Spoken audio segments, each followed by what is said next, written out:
욥기 9장 말씀입니다. 우리가 그냥 욥기 9장을 대하는 것과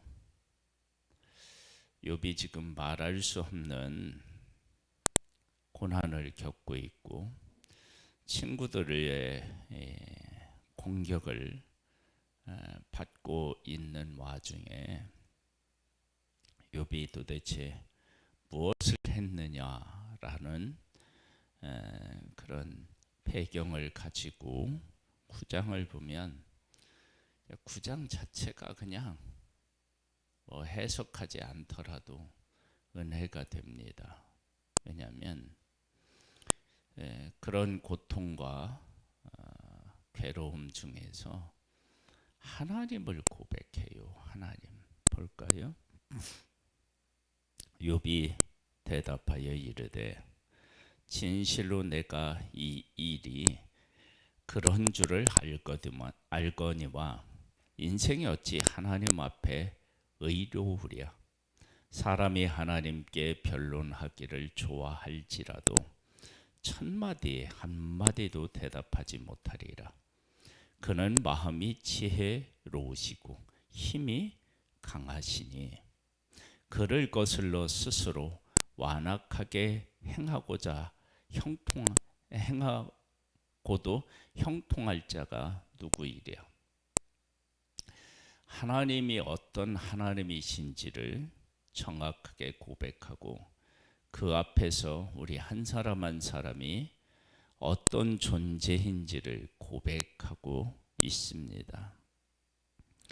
그가 진노하심으로 산을 무너뜨리시며 옮기실지라도 산이 깨닫지 못하며, 그러니까 하나님께서 하시는 일이 위대한 일이신데 그것을 제대로 인식하고 아는 사람은 없다라고 하는 거예요.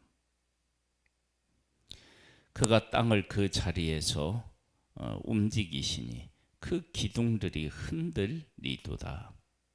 그가 해를 명령하여 뜨지 못하게 하시며 별들을 가두시도다. 해가 못 뜨는 거 봤어요? 그 다음에 별이 안 보이는 거 보셨어요?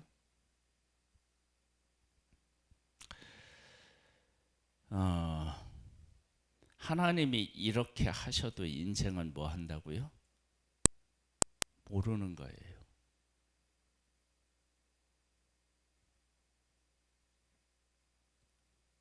저는 해를 명령하여 뜨지 못하게 하시며 별들을 가두시도다라고 할 때 지구가 멈춘 적이 있나요, 없나요? 있어요. 있다고. 그러면 그때 그 엄청난 일이 일어났는데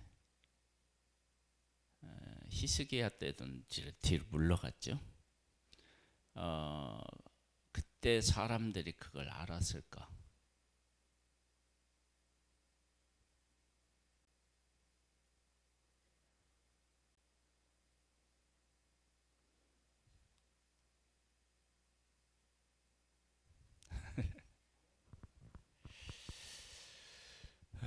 물론 히스기야 때는 욥의 때보다 어떻게 해요?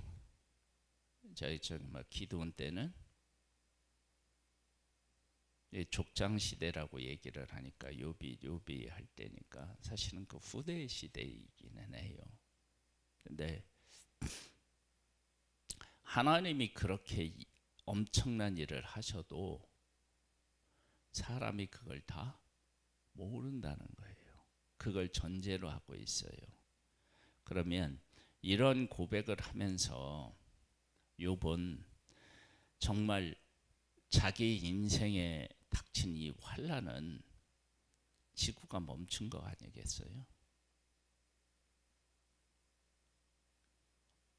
그런 엄청난 일이 자기에게 일어났는데 이 일이 왜 일어났는지를 욥이 제대로 모르는 거예요. 그러니까 우리가 믿음을 가지고 살아간다고 말하지만 하나님이 우리 가운데 오셔서 하신 일 이것을 제대로 깨달아 알고 거기에 반응할 수 있는 사람은 없어요.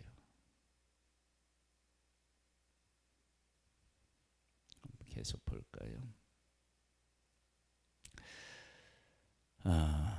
그가 홀로 하늘을 펴시며 바다 물결을 밟으시며 붓동성과 삼성과 묘성과 남방의 밀실을 만드셨으며 측량할 수 없는 큰 일을, 셀 수 없는 귀한 일을 행하시느니라. 하나님이 홀로 모든 것들을 만드시고 정말 측량할 수 없는 큰 일, 셀 수 없는 귀한 일을 행하셨다. 이걸 언제 지금 고백하고 있다고요?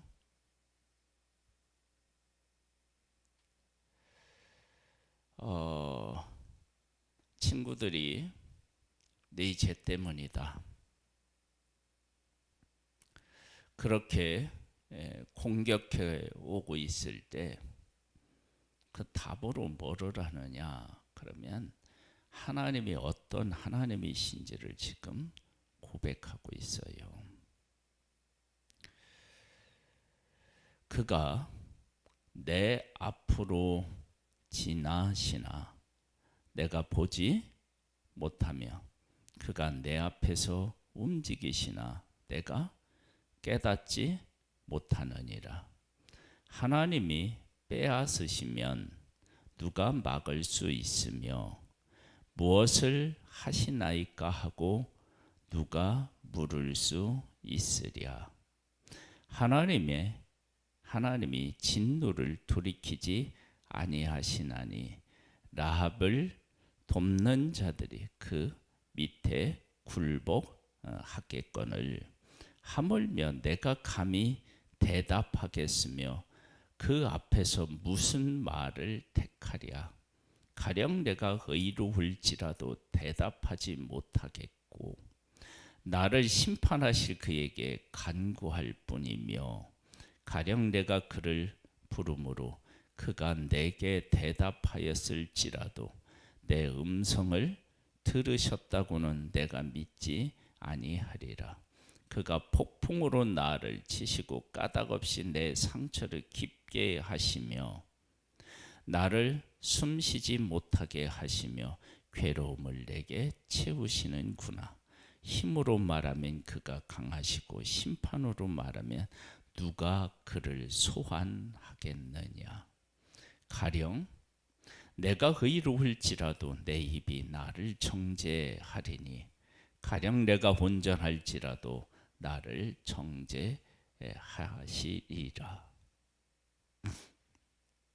나는 온전하다마는 내가 나를 돌아보지 아니하고 내 생명을 천히 여기는구나.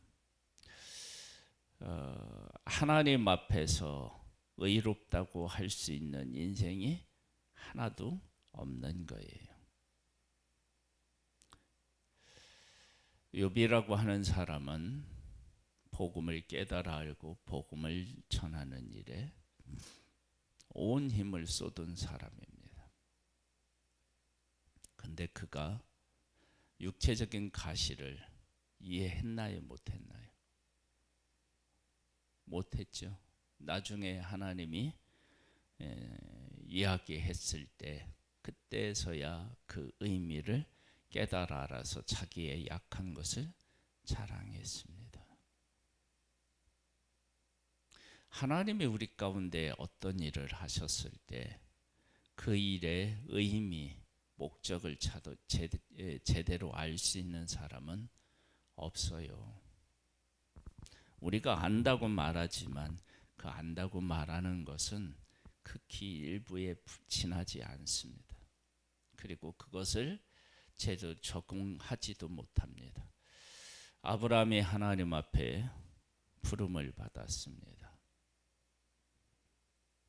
그가 갈 바를 알지 못하고 나아갈 만큼 믿음의 결단을 했고 하나님의 뜻을 따랐습니다. 그런데 약속의 땅에 와서 기근이 있자 애굽으로 내려갑니다. 하나님의 부름을 받아서 순종했지만 하나님이 뭘 요구하시는지는 제대로 몰랐던 것입니다. 이삭에게 에서와 야곱이 태어났습니다. 뱃속에서 태에서부터 둘이 싸웠는데 왜 싸웠는지를 모릅니다. 기도했더니 하나님이 가르쳐 주셨습니다.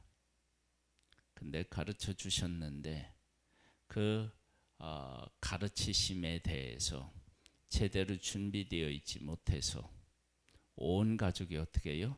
편이 나눠져서 서로 싸웁니다.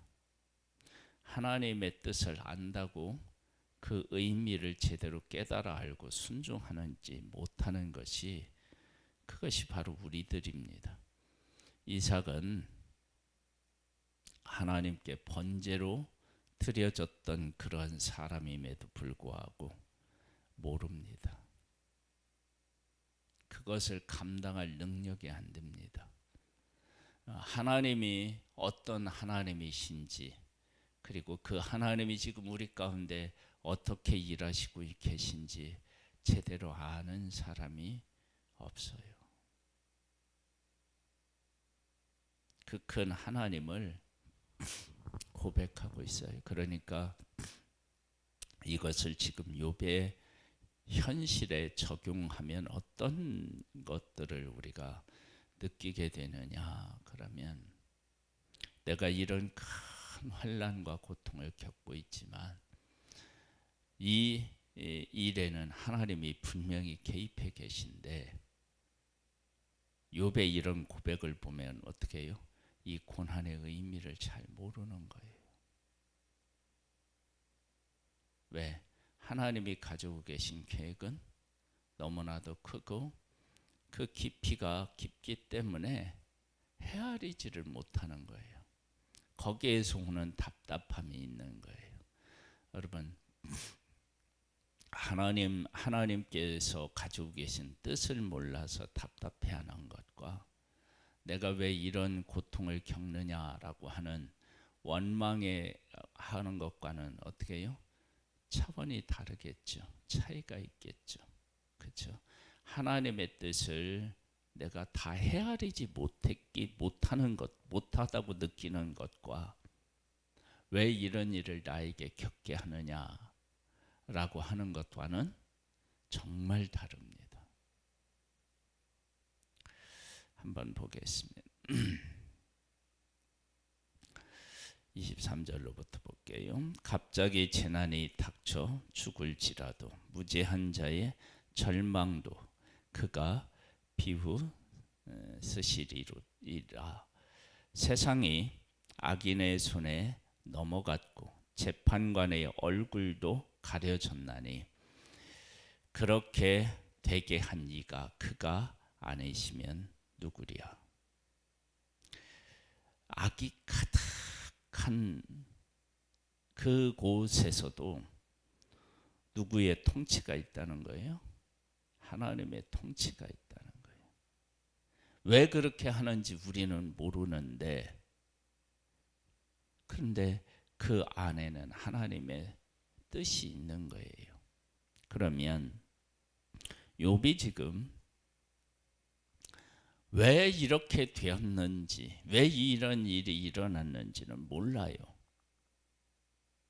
그런데 그 안에 누구의 손길이 있는 거예요?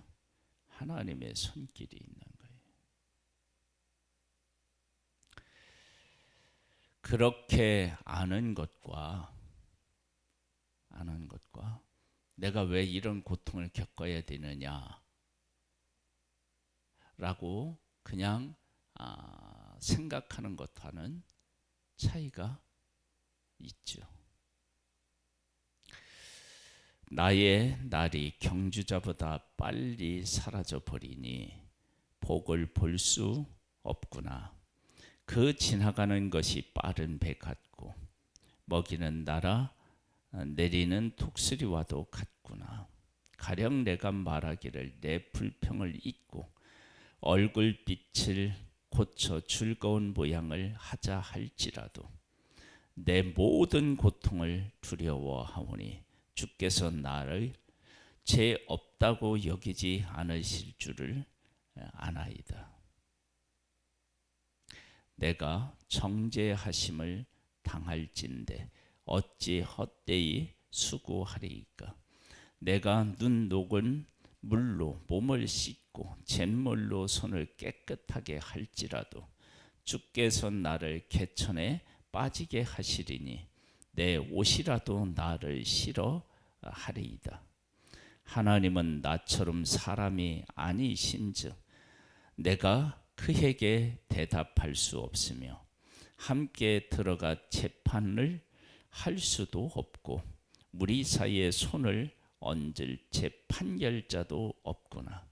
주께서 그의 막대기를 내게서 떠나게 하시고 그의 위엄이 나를 두렵게 하지 아니하시기를 원하노라. 그리하시면 내가 두려움 없이 말하리라. 나는 본래 그렇게 할 수 있는 자가 아니니라. 내가 어떠한 고난과 역경이 있다 할지라도 하나님 앞에서 할 말이 없어요.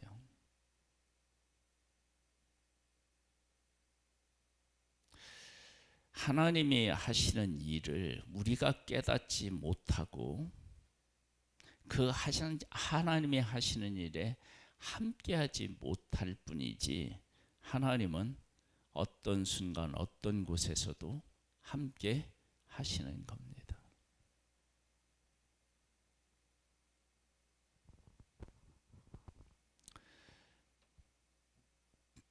우리가 하나님 앞에서 신앙 고백을 하게 되는데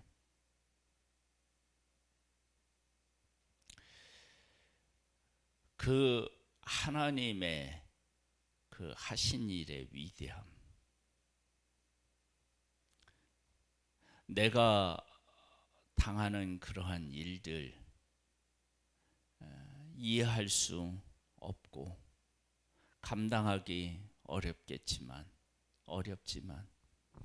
그 가운데 하나님이 하시는 일은 분명히 있고 그리고 그 하나님의 하시는 일에는 의미와 뜻을 또 목적을 가지고 계시고 그래서 우리가 어떻게 해야 되느냐 하나님의 은혜를 구해서 하나님의 뜻을 알고 하나님의 하실 일을 깨달아 아는 거예요.